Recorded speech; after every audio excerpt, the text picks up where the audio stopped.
চলেন আজকে বাণিজ্য মেলায় গিয়ে বাণিজ্য করে আসি। সুন্দর একটা ড্রেস পরে নিলাম। আমার হাজব্যান্ড আমার ভিডিও করছে। আমরা খামারবাড়ি থেকে বিআরটিসি বাসে করে বাণিজ্য মেলার উদ্দেশ্যে রওনা দিলাম। 1 ঘন্টা লাগলো বাণিজ্য মেলায় পৌঁছাতে।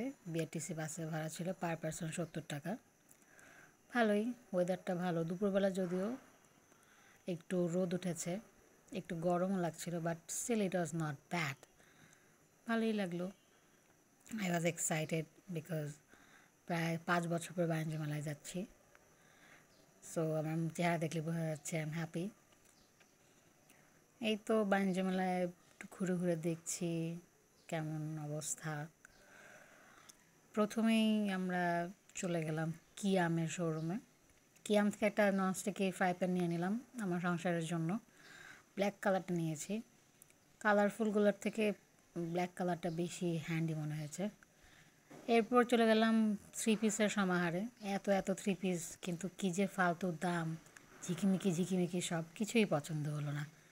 বের হয়ে চলে গেলাম। এরপরে ক্ষুধা লেগে গেলো আমার ঈশানের তো খুব কাবাব খেতে ইচ্ছা করছিল, কিন্তু কাবাব তখনও রেডি না, কারণ দুপুরবেলা। কাবাবের রুটি রেডি না। ওই যে দেখেন কাবাব ভাজছে, কিন্তু রুটি এখন রেডি না। সো অগত্যা আমরা মোমো খেতে বসলাম। মোমো অর্ডার দিলাম। এই যে মোমো চলে আসছে। মোমো খাওয়ার পর মনে হলো যে খামাখাই টাকা লস হলো, ইটস নট প্রাইস ওয়ার্দি। এরপর ভিতরে এই প্যাভিলিয়নে চলে গেলাম। থাইল্যান্ডের এই প্যাভিলিয়নে যা আমার খুব ইচ্ছা ছিল, বাট এত প্রাইস, কিছুই কিনতে পারলাম না।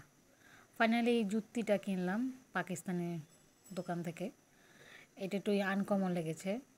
অন্যান্য স্টলের থেকে এই জুতোটা আমি খুঁজে খুঁজে বের করেছি। এটার এমব্রয়ডারি কাজটা খুব সুন্দর। আমার ঈদের জন্য আমি এটা নিয়েছি। ফাইনালি রামেন কিনে বাসায় চলে আসলাম। বাই।